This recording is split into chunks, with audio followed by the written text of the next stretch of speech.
भोलेनाथ कहते हैं, देवी कहो तो क्या जानना चाहती हो। भगवती जगदम्बा ने कहा, आपके गले में यह जो मुंडों की माला है, ये किसके मुंड है? क्या आपने आज तक मुझे बताया? और यदि नहीं बताया तो आप मुझसे कपट करते हैं कि नहीं करते, मुझसे छिपा कर रखते हैं कि नहीं रखते हैं? आप सच सच बताएं। इसका तात्पर्य है कि आप मुझसे प्रेम नहीं करते। भगवान भोलेनाथ के नेत्रों से अश्रु की धाराएं। जैसे ही भगवती ने कहा कि यह स्पष्ट है कि आप मुझसे प्रेम नहीं रखते, यदि प्रेम रखते तो निश्चय ही मुझे आप बता दे कि यह किसके मुंड हैं।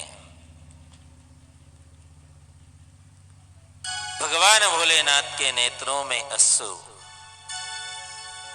कहते हैं, देवी यही तो तुम्हारे और मेरे प्रेम का एक प्रत्यक्ष उदाहरण है। कैसे? तो कहते हैं, देवी यह जो मुंड है यह किसी और के मुंड नहीं, यह सब तुम्हारे ही मुंड हैं और यह सब माला में पिरोए हुए हैं।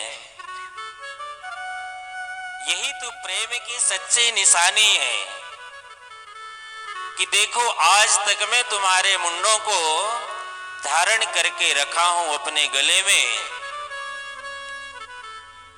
अब कहो मुझसे बड़ा प्रेमी क्या कोई संसार में और दूसरा हो सकता है? भगवती जगदम्बा को और भी आश्चर्य हुआ कि यह सब मेरे मुंड, तो मेरे इतने जन्म हो चुके। भगवान भोलेनाथ ने कहा, हाँ देवी जितने मुंड हैं उतने ही तुम्हारे जन्म हो चुके।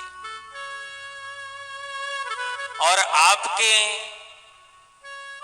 तो भोलेनाथ ने कहा, मैं तो अजन्मा हूं, न मैं जन्म लेता न मृत्यु को प्राप्त होता। तो ये कैसे संभव कि आपका जन्म ही नहीं होता, आपकी मृत्यु ही नहीं होती और मेरे इतने जन्म और इतनी मृत्युएं हो चुकी? आपने कौन सी ऐसी घूटी, कौन सी ऐसी बूटी पी रखी है और आपने वह बूटी मुझे नहीं पिलाई? मैं जन्म लेती रही और मरती रही। तब तो और ज्यादा आप क्या कहलाए? मिश्रा जी कह रहे हैं कुछ। तो भोलेनाथ ने कहा, देवी कभी तुम जिज्ञासा प्रकट नहीं की।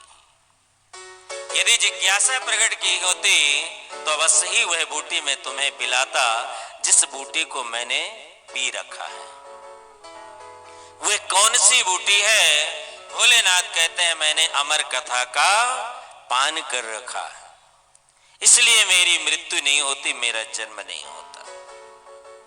भगवती ने कहा, उस अमर कथा का रस स्वादन मुझे भी करा दें, जिससे मैं भी अमर हो जाऊं और मेरा आपका कभी विच्छेद ना हो। भगवान भोलेनाथ कहते हैं, देवी आज तुम जिज्ञासा प्रकट की हो, इसलिए अवश्य ही तुम्हें अमर कथा का मैं